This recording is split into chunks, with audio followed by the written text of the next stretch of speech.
Les protestants ont quelque chose à dire, mais on ne les voit pas. Si on ne les voit pas, c'est que voilà, il n'y a pas de capacité pour le citoyen moyen de les découvrir, entre autres au travers en rentrant dans une église.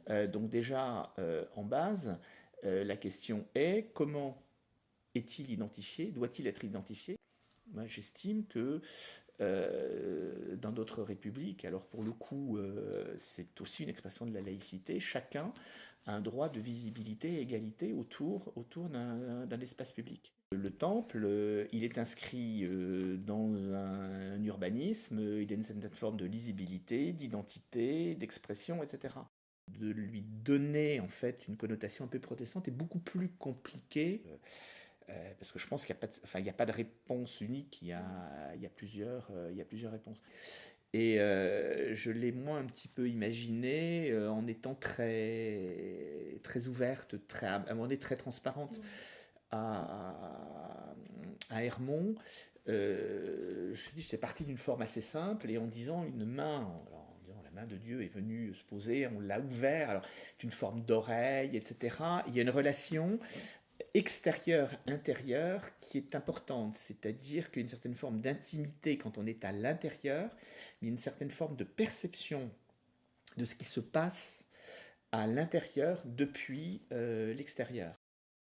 Le débat sur ce sujet-là, c'est-à-dire comment finalement le temple va pouvoir dans des fonctions, certains jours, au travers de sa kermesse, de mariage, de sortie de culte, etc., directement être en osmose avec l'espace public, est un sujet, voilà, est un sujet important. Et